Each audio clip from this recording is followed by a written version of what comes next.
आज के 12 डिसेम्बर 2022 আমরা শুনছি প্রাত সাকার বাংলা মুরলী আজকের মহাবাক্য।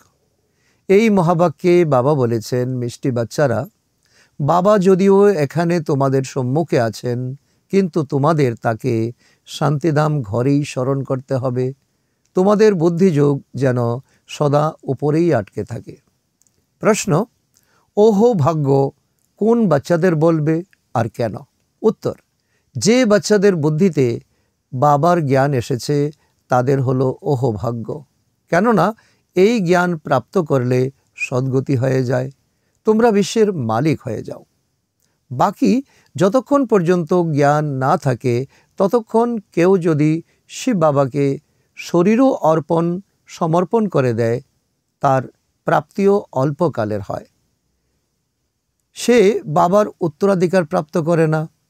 ভক্তিতে ভাবনায় শান্তি প্রাপ্ত করে, কিন্তু সদ্গতি প্রাপ্ত করে না। ধারণার জন্য মুখ্য সার: 1 নম্বর, প্রতিটি বাড়িকে মন্দির বানাতে হবে, পরিবারের সকলের সেবা করতে হবে, উচ্চ জ্ঞানের মন্থন করে খুশিতে ঝুলি ভরপুর করতে হবে।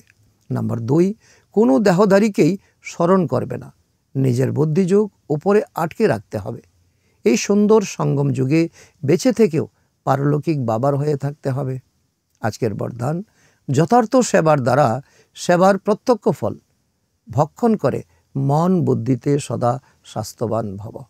তার অর্থ হলো, সেবা যদি যোগযুক্ত আর যথার্থ হয় তাহলে সেবার ফল খুশি, অতীন্দ্রিয় সুখ, ডবল লাইটের অনুভূতি বা বাবার কোনো না কোনো গুণের অনুভূতি প্রত্যক্ষ ফলের রূপে অবশ্যই প্রাপ্ত হয়। আর যে প্রত্যক্ষ ফল ভক্ষণ করে সে মন বুদ্ধিতে সদা স্বাস্থ্যবান থাকে। আর যা নাকি তোমরা এখন হতে চলেছ, যদি দুর্বল থাকে তাহলে মনে করবে সে তাজা প্রত্যক্ষ ফল ভক্ষণ করে না। প্রত্যক্ষ ফল সদা হেলদি বানায়। তাই তোমাদের স্লোগান হলো এভার হেলদি, এভার ওয়েলদি আর এভার হ্যাপি, যা নাকি তোমরা এই সঙ্গম যুগে হয়ে উঠছো। আজকের স্লোগান: নিজের প্রতিটি কর্মের দ্বারা ব্রহ্মা বাবার কর্মকে যারা প্রত্যক্ষ করতে পারে তারাই কর্মযোগী। আজকের সমান আমি মন বুদ্ধিতে সদা স্বাস্থ্যবান আত্মা। আচ্ছা, ওম শান্তি।